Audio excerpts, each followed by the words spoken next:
चाप्यहं प्रणतपालभवाब्धिपोतम् वन्दे महापुरुषते चरणारविन्दम् गङ्गातरङ्गरमणीयजटाकलापम् गौरीनिरन्तरविभूषितवामभागम् नारायणं प्रियमनङ्गमदापहारम् वाराणसीपुरपतिं भरवेश्वराथम् मनोजवं मारुततुल्यवेगं जितेन्द्रियं बुद्धिमतां वरिष्ठम् वातात्मजं वानरयूथमुख्यम् श्रीरामदूतं शरणं प्रपद्ये। लक्ष्मीनाथसमारम्भां नाथयामनमध्यमाम् अस्मदाचार्यपर्यन्तां वन्दे गुरुपरम्परां। काषायं याज्ञसूत्रं शुचिवपुषि तथा चौभकुण्डं च बाले यस्यास्ते दक्षहस्ते कलिकुमतिगिरीन्द्रेन्द्रभद्रं प्रदण्डं संसाराग्नि प्रशान्तये धृतजलममलं दारुपात्रं पवित्रं सेवे स्वाक्षेण सूरे पदकमलयुगं श्रेयसे संश्रय।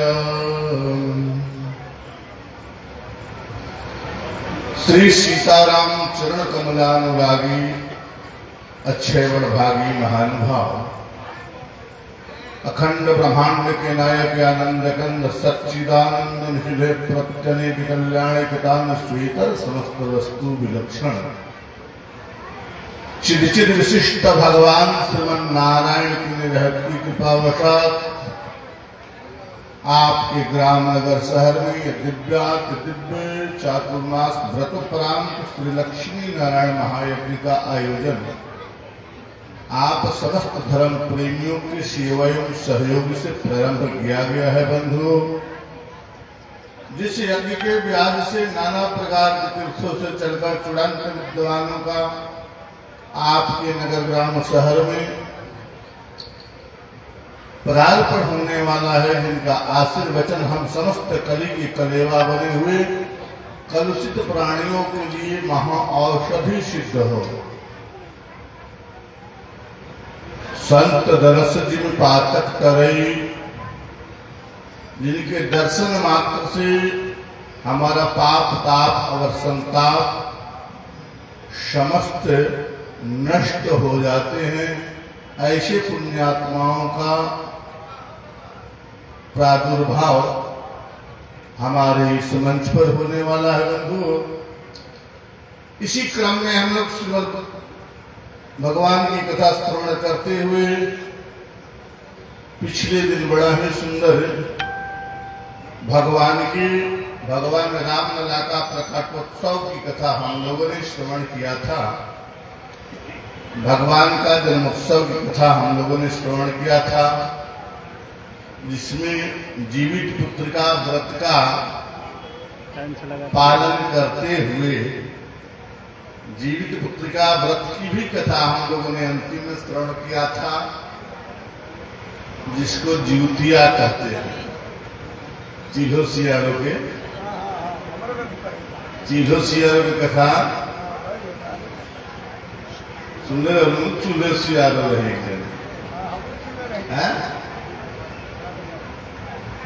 चील्हो सियारो दो चार लोग के व्रत करते हुए देख करके चीलों ने कहा कि हम भी व्रत करेंगे। सियारी तो उसकी मित्र थी, सहेली थी, तो सियारी भी चीलों को देखती हुई कहने लगी हम भी करोगे व्रत, अच्छा बात है। तो सियारी ने चीलों मिल करके दोनों व्रत करना शुरू कर दिया। दिन तो जैसे तैसे कट गया, लेकिन रात्रि में सियारों पे लगा भूख। अब बेचारी के आएगा सियार मानने जाए, ले आई चकाचक जाके जंगल से अपना शिकार, और कठोर कठोर पेड़ के नीचे दबाया, दांत के नीचे, तो पेड़ के ऊपर चीलों रखी थी। तो चीलों ने जब कटर कटर का आवाज सुना तो कहा, ये बहनी क्या आवाज कर रहा है? तो सियारिन कैसे चतुर, सियारिन ने कहा कि अरे क्या कटर कटर कर रहा है? ठंडा से दांत कटकटा रहा है, ठंडा लग रहा है मुझे। तब तक चीलों ने देख लिया कि तो अच्छा दांत कटकटा रही है रात में चुरा के। कहेगी अच्छा बहन, इसकी उपाय जो है, इसका आशीर्वाद जितिया मां देगी। अब अगले जन्म में हो ही गई नहीं पुत्र, अगले जन्म में दो पुत्र की प्राप्त हुई, मगर दोनों के दोनों बेचारे मारे जाते हैं। अब यही दोनों अगले वन में एक राजा के यहाँ जाई जाते हैं, एक मंत्री के यहाँ, एक राजा के यहाँ, दोनों बहन बहन हो गई, मित्र थे इसलिए बहन बहन हो गई। मगर जो सियारी के जो पुत्र था ना, वह मारा जाता है बेचारा युवा अवस्था में। तब उपाय पूछती है, तब वही की चीलों कहती है, यही पूर्व जन्म का जितिया का व्रत है, जिस दिन तुम मांसाहार कर रही थी और मैंने पूर्ण रूप से उस व्रत का पालन किया था, इसलिए हमारे पुत्र अभी तक आनंद पूर्वक जीवित हैं, और उसी पाप के कारण तुम्हारे पुत्र मारे गए हैं। तब पुनः उस जन्म में भी जितिया का व्रत का संकल्प लेकर के पूर्ण रूप से ढंग से पालन किया, अच्छी तरह से धर्म पूर्वक उस व्रत का पालन किया, तब पुनः उसको पुत्र की प्राप्ति हुई। यही जितिया व्रत की कथा है बंधु। प्रेम से बोलो भक्त वत्सल भगवान की। उधर हम लोगों ने भगवान की दिव्य कथा श्रवण करते हुए विगत दिवस भगवान श्री राघवेंद्र सरकार का, रामलला का जन्मोत्सव का दर्शन किया था। अवध में महाराज भगवान श्री राघवेंद्र सरकार का जन्म भी होता है, प्राकट्य भी होता है। भय प्रगट कृपाला जन्म में एक संग दो भाई, दोनों बात हमारे शास्त्रकारों ने स्वीकारा है। भगवान का जन्म भी होता है और भगवान का प्राकट्य भी होते हैं बंधु। मां कौशल्या के आंगन में बड़ा सुंदर भगवान का आनंद उत्सव मन रहा था महाराज। उसी समय अवध में उधर से सूचना आता है कि मां कौशल्या के साथ साथ कैकेयी ने भी पुत्र रत्न का जन्म दिया है। तब तक तीसरी तरफ से खबर आता है महाराज कि सुमित्रा ने भी दो पुत्रों को जन्म दिया है। यह समाचार महाराज सोने में सुहागा का काम किया महाराज। बड़ा आनंद आया इस समाचार को सुन करके महाराज। और में चारों तरफ धूम मच गया महाराज। राजा दशरथ अपना समस्त पुत्रष्टि संस्कार कराते हैं और महाराज चारों तरफ आनंद हो जाता है महाराज। उसी समय एक कथा आती है बाल रूप में। बाल लीला तो महाराज अनेकों प्रसंगों से जुड़ा हुआ है। हमारे यहाँ एक बड़े सिद्ध संत हमारे और में हुए थे, संत गोपालाचार्य महाराज। वे कंब रामायण की बाल लीला का है जीवन पर्यंत कथा किए हैं। कोई उनका भगवान कभी जवान नहीं हुए। जीवन भर उन्होंने कंब रामायण से केवल बाल लीला की ही कथा किया। बालक भगवान शंकर जी भी कहे कि बंदो बाल रूप सो राम, सब विधि सुलभ जपत जिसु नाम। देवादेव महादेव भगवान शंकर भी बालक राम की उपासना करते हैं। बालक राम शंकर से पूछा गया आपका बाल रूप का आप उपासना क्यों करते हो? तो शंकर जी ने जवाब दिया कि देखो बालक को मनाना बड़ा आसान है। बालक को, छोटे से बालक को फुसला लेना, बहला लेना, मना लेना बड़ा आसान है। जैसे बालक के हाथ में 100 रुपया अनुभव करना, बालक के हाथ में 100 रुपया का नोट होगा तो तुम एक छोटा सा टॉफी 1 रुपया के दिखा करके उससे 100 रुपया का नोट ले सकते हो। बालक को भला न खुश करना बड़ा आसान है, इसलिए बाल रूप की उपासना प्राय संतों ने किया है। महाराज भगवान के बाल लीला का एक अद्भुत आनंद होता है। बालक रूप का ध्यान करना, स्मरण करना इत्यादि। बंधुओं, तो महाराज एक दिन की बात है, उधर अवध में बड़ा सुंदर आनंद हो रहा था। सब जगह आनंद में धैया बज रहा था महाराज चारों तरफ। उसी समय महाराज अनेकों प्रकार के जातक्रम संस्कार होते हैं जो राजा दशरथ ने महाराज वशिष्ठ जी की अगुवाई में किया। वशिष्ठ जी का पदार्पण होता है, क्योंकि वशिष्ठ जी और आनंद विभोर हो गए, क्योंकि उन्हीं का वरदान था, यज्ञ उन्हीं के द्वारा कराया गया था। वशिष्ठ जी भी बड़ा आनंद में मग्न हो गए महाराज, एक उन्हीं की साधना थी, इसलिए महाराज आनंद में मस्त हो जाते हैं। कछुक दिवस बीते ए भांति, जात न जाने दिनेरु राति। महाराज एक दिन की बात है, गोस्वामी जी लिखते हैं, देवादेव महादेव भगवान शंकर की कथा। देवादेव महादेव भगवान शंकर धर्मा भगवती पार्वती को कथा सुना रहे थे। तो मां भगवती पार्वती ने पूछा कि प्रभु इतने बड़े जन्मोत्सव हुआ, आपके इष्टदेव का जन्म हुआ, रामलला का जन्म हुआ, प्रकट हुआ, तो देश विदेश के अनेक संत महात्मा तीर्थ इत्यादि सब जाकर के भगवान का दर्शन किया, क्या आपने किया? मां भगवती पार्वती ने पूछा देवादेव महादेव भगवान शंकर से कि रामलला का क्या आपने दर्शन किया? तो महाराज शंकर जी ने कहा कि देखो देवी, एक तो मैं बताना भूल ही गया। शंकर जी ने कहा कि हे देवी, और एक कहानी जो चोरी सुन गिरिजा अति दृढ़मति तोरी। हे गिरिजा, मैं अपनी एक चोरी की बात बताता हूं। जैसे शंकर जी ने मां भगवती पार्वती से अपनी चोरी की बात बताया, कहा आप भी चोरी करते हो क्या?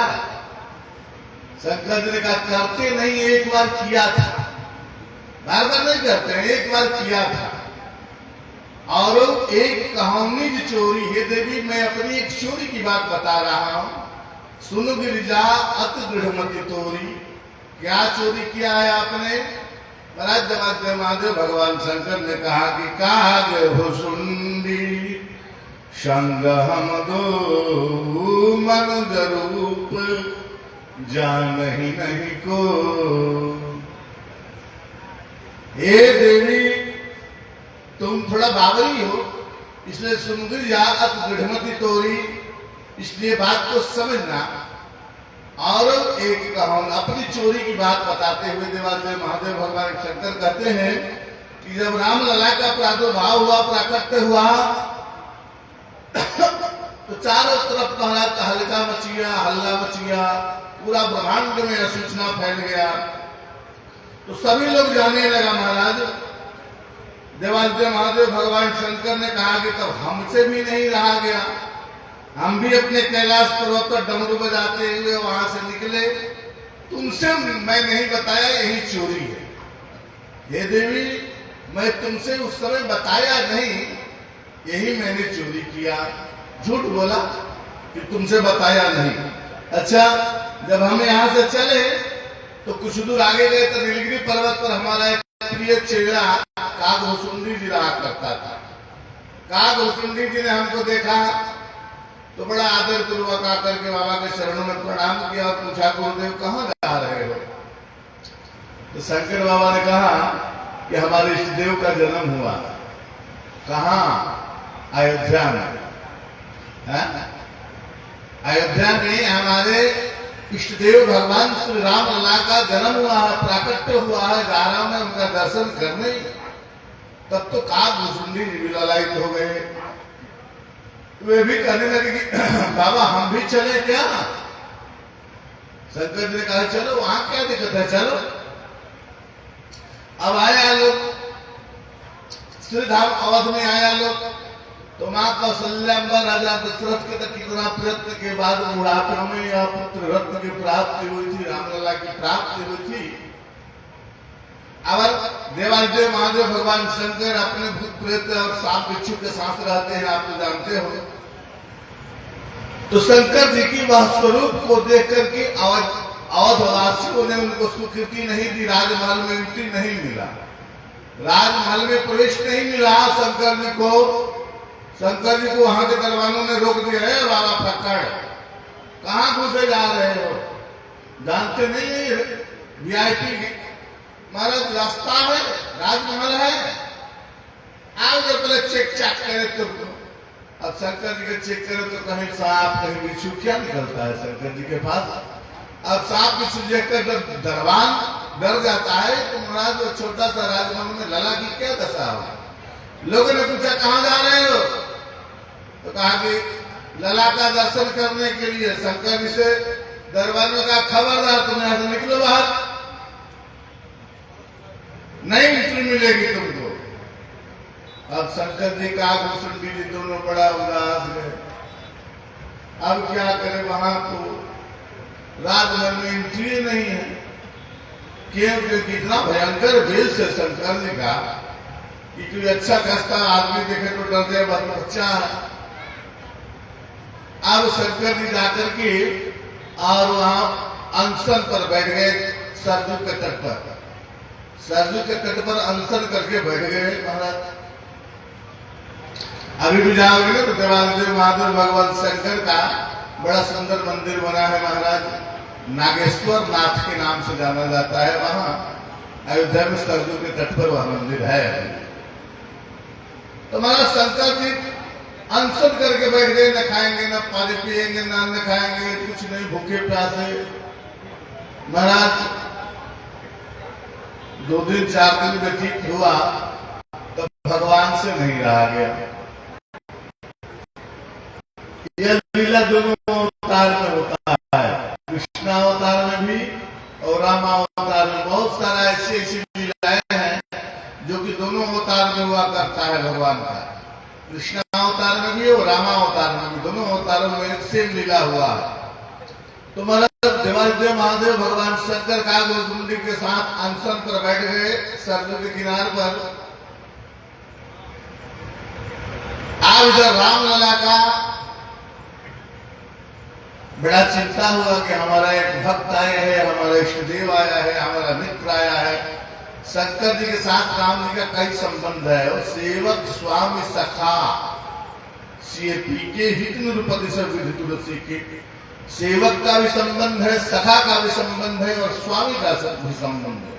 कई संबंध है देवादिदेव महादेव भगवान शंकर और भगवान श्री राघवेंद्र सरकार में, सेवक भी, स्वामी भी और सखा भी।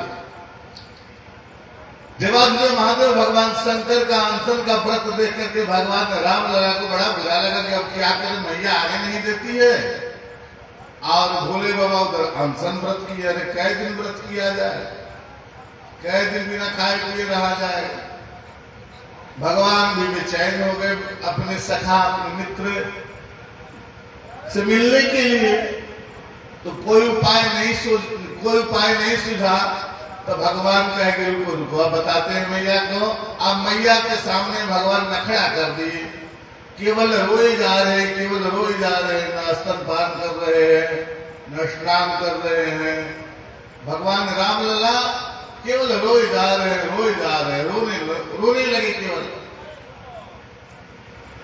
अब जब 2-4 घंटा हुआ तो राजमहल की सारी रानियां व्याकुल हो गई, क्यों आज लला न सुबह से दूध पिया है, न स्नान किया है, न कोई श्रृंगार के लिए राजी होता है, केवल रोए जा रहा है, रोए जा रहा है, रोए जा रहा है। अब राजमहल में बड़ा तहलका मच गया, तमाम ओझा वैद्य फकीर हकीम क्या क्या बुलाया गया। अंततः गुरु वशिष्ठ को भी बुलाया गया। गुरुदेव देखो आज रामलला का क्या गड़बड़ी है, कोई नजर तो नहीं लग गया, कोई बीमारी तो नहीं लग गई। तमाम एक से एक वैद्य हकीम डॉक्टर फकीर महाराज और उधर देवादिदेव महादेव भगवान शंकर से भगवान रामलला ने प्रेरणा किया कि जब सांप बिच्छू लेकर के इतना भयंकर रूप बना के चलोगे तो आदमी डर जाएगा, हम तो बच्चा रूप में जन्म लिए हैं, ऐसा करो कि तुम अपना रूप बदलो। तो शंकर जी ने कहा अच्छा क्या करो, तो मनुष्य बन के आओ। लिखा है कि मनुष्य रूप को जान ही नहीं कोई। देवादेव महादेव भगवान सुंदर एक मनुष्य का स्वरूप धारण किया। और इतना ही नहीं, क्या बनाता, एक बहुत बड़ा पंडित बने, पंडित का भेष बनाए, ज्योतिषाचार्य। लिखा है गोस्वामी ने विनय पत्रिका नहीं नारायण दुहावली का पद लिखा है कि औधे आज आगमी एक आयो करतल निरीक्ष सब गुणगन बहुतन परिचन पायो औधे आज आगमी एक आयु। देवादिदेव महादेव भगवान शंकर एक बहुत बड़े सुंदर पंडित ज्योतिषाचार्य का भेष बनाए और कागभूषुंडी कहेगी तुम चेला बन जाओ हमारा। कागभूषुंडी 5-7 वर्ष का बालक बन गए और शंकर जी बड़ा सुंदर एक ज्योतिषाचार्य का भेष बनाए और जाकर के औध के गलियों में, अब तो सांप बिच्छू है नहीं, अब तो सब लोग आदर करता था, आज पंडित जी आए हैं, आज पंडित जी आए हैं। आज एक ज्योतिषाचार्य बाबा बड़े अच्छे आए हैं, जाकर के और तो शंकर जी ठहरे, जाकर के बच्चों को जबरदस्ती, और गांव वाले को स्वभाव में होता है कोई पंडित ब्राह्मण आ जाए तो लोग सबसे पहले अपना हाथ दिखाता है, बाबा कुछ मेरे बारे में बता दो। अब शंकर जी के साथ में वही प्रक्रिया शुरू हुई। महाराज शंकर जी जिस गली में जाए, बाबा मेरा हाथ देखो, बाबा मेरा हाथ देखो। अब 2-4 लोगों को हाथ देखा शंकर जी ने, तो शंकर जी ठहरे हो, तो सारा कुछ अंतर्यामी है, सब कुछ बताने लगे, तुम इतने भैया हो, तुम इतने, तुम्हारे पिताजी, तुम्हारे माँ आदि आदि सारा कुछ बताने लगे।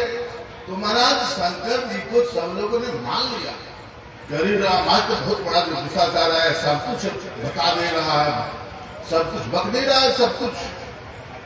गोस्वामी ने लिखा है और आज आगमी एक आयो, आगम मैंने आगम जानने वाला ज्योतिषाचार्य, करतल निरखी का सब गुणगण बहुतन परिचन पायो और आज आगमी एक आयो।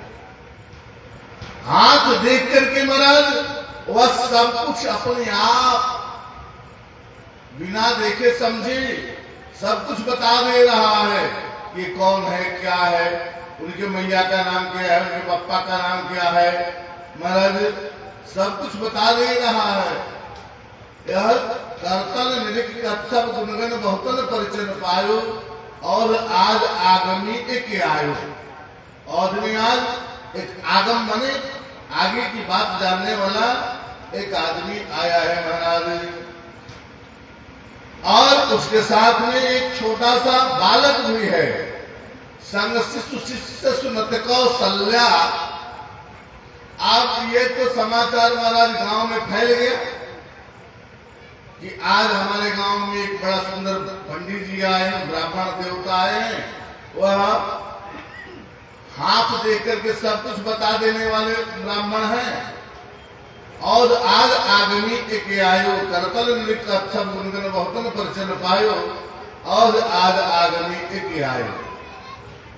अब यह बात फैलते फैलते फैलते फैलते दासियों के माध्यम से, अन्य लोगों के माध्यम से सीधे महाराज राजमहल में प्रवेश कर गए। यह चर्चा कि आज अयोध्या में ऐसा ऐसा हुआ है। आज एक हमारे यहाँ बहुत बड़े पंडित जी आए हैं, ज्योतिष जानने वाले लोग आए हैं, और उधर रामलला तो छुट्टी ही नहीं हो रहे, न दुग्धपान कर रहे हैं, न कोई श्रृंगार, न कुछ। भगवान रोए जा रहे हैं, केवल रोए जा रहे हैं केवल।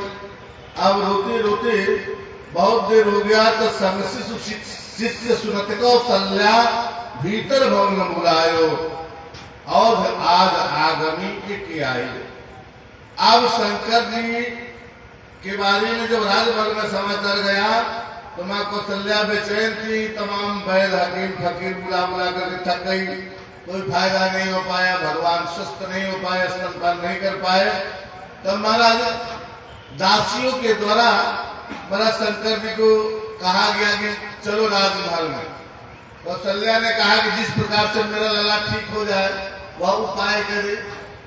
मैया तो बच्चे को स्वास्थ्य अनुकूल होने से मतलब होता है, कौन है क्या इससे मतलब नहीं है। अब कागभूषुंडी जी बोले हैं 5-7 वर्ष के बालक, और शंकर जी बने बूढ़ो बड़ो प्रमाणिक ब्राह्मण, शंकर नाम सुहायो और आग आगमी एक आयो। शंकर जी बिल्कुल बूढ़ा बाबा की तरह, एक हाथ में डंडा लिए, आंख में चश्मा लगाया, फटा पुराना धोती, एक गमछी, बूढ़ो बड़ो प्रमाणिक ब्राह्मण, शंकर नाम सुहायो और आग आगमी एक आयो। संशिशु शिष्य सुरत कौशल्या भीतर भवन बुलायो और आग आगमी एक आयो। अब मां कौशल्या ने दासियों के माध्यम से यह सुनते ही तुरंत उन ब्राह्मण देवता को बुलावा भेजा, निमंत्रण भेजा कि आपका स्वागत है, हमारे घर में चलिए, हमारे राजमहल में चलिए, हमारे लला का जरा देखिए क्या हुआ है। अब कागभूषुंडी जी बने हैं छोटा सा 5-7 वर्ष का बच्चा, चेला। अब जब निमंत्रण आया तो शंकर जी बड़े खुश कि अब तो आ गया निमंत्रण वही राजमहल से, अब तो दर्शन होगा रामलला का। अब कागभूषुंडी जी ने पकड़ा बाबा का धोती, कहा गे बाबा निकली, यदि तुम घुस गए हो राजमहल में, हमें नहीं प्रवेश मिला तो वहीं पर फूलपट्टी खोल दूंगा, वहीं पर बता दूंगा कि तुम नकली बाबा हो, ढोंगी बाबा हो, तुम वहीं सांपोला सपेरा हो, समझ जाओ। शंकर जी अरे चुप रहो, तुमको भी ले चलेंगे। अब तो राजमहल, वहां कोई पास किसका बनता है वहीं जाता है, सबका तो प्रवेश मिलता नहीं। अब कागभूषुंडी बाबा का धोती पकड़े हैं और शंकर जी डंडा टेकते हुए बूढ़ा बाबा बन के 100 वर्ष के वृद्ध बन करके जा रहे, धीरे धीरे डंडा टेकते हुए। अब जब राजमहल के दरवाजे पर लोगों ने पहुंचा तो पास, तब वहां जो मां कौशल्या ने जिसके माध्यम से निमंत्रण भिजवाया था, वह व्यक्ति प्रमाणित किया कि हाँ इनका राजमहल का पास है। अब शंकर जी तो महाराज चाहे कि हम प्रवेश कर दें, तब तक कागभूषुंडी ने पकड़ा, धोती खींचा, कहा कि ओ बाबा जल्दी मेरा पास बनवाओ, नहीं तो मैं कोई पट्टी खोल दूंगा तुम्हारा। अब शंकर जी पड़े चक्कर में। अब शंकर जी सोचने लगे क्या बनाए, क्या बताए, क्या कहें, कैसे पास बनवाए। तो शंकर जी ने कहा दरबारों से कि देखो भैया, कर्तन नृत्य का शब्द, ये जो हमारा चेला है साथ में ना, हाँ वह चेला ही हाथ देखता है, हमारे आंख से सुनता नहीं है, हमारे आंख से दिखाई नहीं देता है।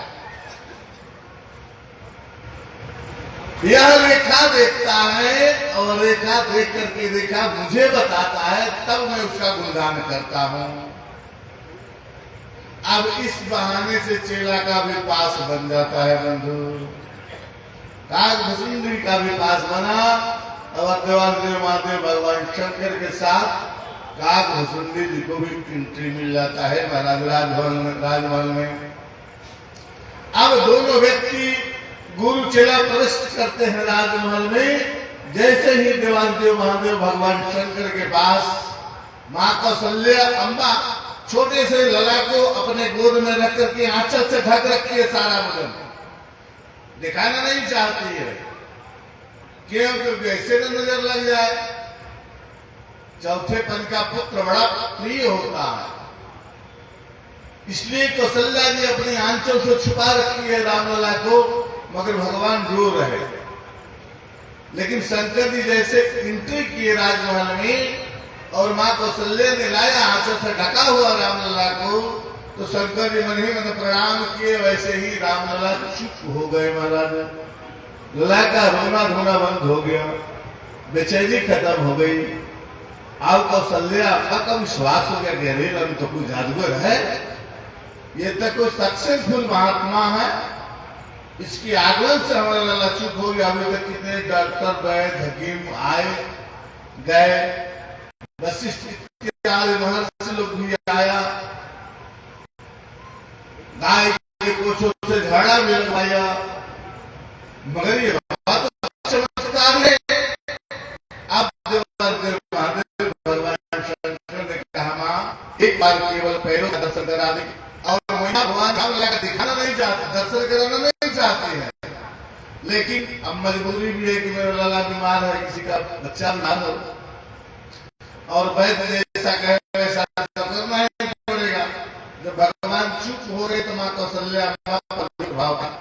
माँ कौशल्या ने भी तुरंत कहा कि ठीक है, देखो मैं आपको चरण का दर्शन कराऊंगा, तलवा का दर्शन कराऊंगा। माँ सभी और प्रसन्न हो गए कि चलो कम से कम चरण को प्राप्त हुआ।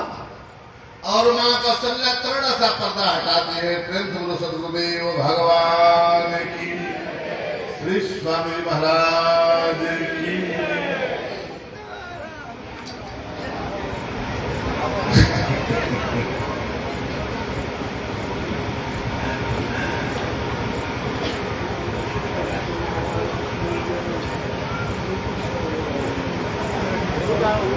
बैठ जाइए सब। और आज आगमी एक आयो करतल निरज कर सब गुण गण बहुतन परिचन पायो, संग शिष्य सुनत कौशल्या भीतर भवन बुलायो, अवध आज आगमी एक आयो। बूढ़ो बड़ो प्रमाणिक ब्राह्मण शंकर नाम सुहायो, अवध आज आगमी एक आयो। बड़ा सुंदर दुहावली में पदे गोस्वामी तुलसीदास जी ने वर्णन किया है। महाराज की देवाधिदेव महादेव भगवान शंकर से माँ कौशल्या ने राम लला का तलवा का दर्शन कराती है। थोड़ा सा कपड़ा हटाती है तो महाराज लला का तलवा का दर्शन, पैरों का चिन्ह नजर आता है। उसी को देख करके देवाधिदेव महादेव भगवान शंकर अपने को कृत्य मानने लगते हैं। कागभूषुंडी ने कहा कि बाबा हमको दिखाओ, नहीं तो अभी पोल पट्टी खोल दूंगा कि तुम नकली आदमी हो। वही डोंगी बाबा सपेरा वाला बाबा है तुम। शंकर जी ने कहा रुको, शांति रहो, पहले अपने भगवान की रामलला के चरण को अपने शीश में स्पर्श कराया और पुनः कागभूषुंडी जी के भी महाराज श्री ने स्पर्श कराया। स्पर्श होते ही क्या आनंद का अनुभव किया दोनों। महाराज गुरु चेला ने देवाधिदेव महादेव भगवान शंकर और कागभूषुंडी जी ने उसका वर्णन करना, उस भाव को वर्णन करना बड़ा मुश्किल है। महाराज अब कौशल्या अम्मा जैसे भगवान का चरण स्पर्श किया शंकर भगवान ने, वैसे भगवान मां ने ऐसा छला, गोद में लला खुली है मां कौशल्या और अभी तक रो रहा था तो बच्चा एक तो शंकर के प्रभाव से चुप ही हो गया और जैसे स्पर्श हुआ वैसे खिलखिला के हंसता हुआ बच्चा हाथ पैर मारने लगा महाराज रामलला। यह देख करके कौशल्या के नेत्रों में आश्रुपात होने लगा कि आज ये बाबा चमत्कारी निकला जो कि हमारे लला को स्वस्थ कर दिया। और भगवान खिलखिला करके अपने ऐसे हाथ मारे कि मां कौशल्या का आंचल हट गया भगवान के मुखार बिंदु से। अब जब दोनों का नयन चार हुआ महाराज देवाधिदेव महादेव भगवान शंकर और रामलला दोनों का नेत्र जब मिला, वह दृश्य कवि कहते हैं कि वह अवर्णीय दृश्य। दोनों थोड़ी देर के लिए अपलक नयनों से एक दूसरे को निहारने लगे। अब तब कौशल्या जी प्रसन्न होकर के महाराज देवाधिदेव महादेव भगवान शंकर को बड़ा सुंदर पहले रामलला का दर्शन कराती है, उसके बाद उनके गोद में भी सौंप देती है। कागभूषुंडी ने तुरंत शंकर जी को पकड़ा, बाबा हमारे गोद में जरा एक बार में दो। महाराज कागभूषुंडी जी गोद में लेते हैं, रामलला को स्पर्श करते ही दोनों भक्त और भगवान खिलखिला करके मस्ती में हंसने लगते हैं। महाराज कौशल्या अम्मा को तो खुशी का ठिकाना नहीं रह गया, जैसे रंग को महाराज बहुत बड़ा संपत्ति प्राप्त हो गया हो ऐसा लगने लगा मां कौशल्या को। लला स्वस्थ हुआ और यह देख करके देवाधिदेव महादेव भगवान शंकर और कागभूषुंडी जी और रामलला तीनों एक दूसरे को अपलक नयनों से देख करके आंसुपात करते हैं। मां कौशल्या प्रसन्न होकर के विविध प्रकार के नाना प्रकार के व्यंजन बना करके देवाधिदेव महादेव भगवान शंकर और कागभूषुंडी जी को स्पर्श करके खिलाती है और अपने बेटा के भविष्य के बारे में पूछती है। माताओं को सबसे ज्यादा चिंता अपने बेटा को विवाह के बारे में होता, कब बहू ला दे, कब बहू ला दे। मां कौशल्या ने भी देवाधिदेव महादेव भगवान शंकर से बारंबार पूछा। देवाधिदेव महादेव भगवान शंकर ने भी वर्णन किया कि एक महात्मा आएंगे और वो तुम्हारे इन लला को लेकर के जाएंगे। इतना सुनने में कौशल्या जी महारानी बड़ी दुखी हो गई कि हमारे लला को कोई हमसे अलग करे, यह मुझे बर्दाश्त नहीं है। तब शंकर जी ने कहा नहीं नहीं, ले तो जाएंगे 2 लेकिन 4 करके लाएंगे, अर्थात विवाह करके लाएंगे। यह बात सुन करके कौशल्या मैया बड़ा प्रसन्न होती है। नाना प्रकार के आभूषणों सहित व्यंजनों के साथ भोजन करा करके नाना प्रकार के आभूषण, सोना चांदी, हीरा मोती इत्यादि का दान करती हुई महाराज देवादेव महादेव भगवान शंकर को विदा करती है। ये है रामलीला का, महाराज बाल लीला का अनेकों दृश्य ऐसा ऐसा गोस्वामी ने भी दर्शन कराए हैं। और मैं पहले बताया था कि हमारे अयोध्या के प्रसिद्ध संत हुए संत गोपालाचार्य जी महाराज, जिन्होंने कम रामायण के माध्यम से आजीवन केवल बाल लीला का ही वर्णन किया। बंधु, आजीवन केवल बाल रूप का ही उन्होंने ध्यान किया, स्मरण किया, कथन किया, पठन किया, श्रवण किया। बड़ा सुंदर उनका महाराज अवस्था, सिद्ध अवस्था में उन्होंने अपने शरीर को त्याग किया। कहने का अर्थ है कि बाल लीला का कितना भी वर्णन किया जाए बंधु, कमी होता है। इन्हीं शब्दों के साथ अपनी वाणी को विस्तार। जय श्रीमन नारायण नारायण।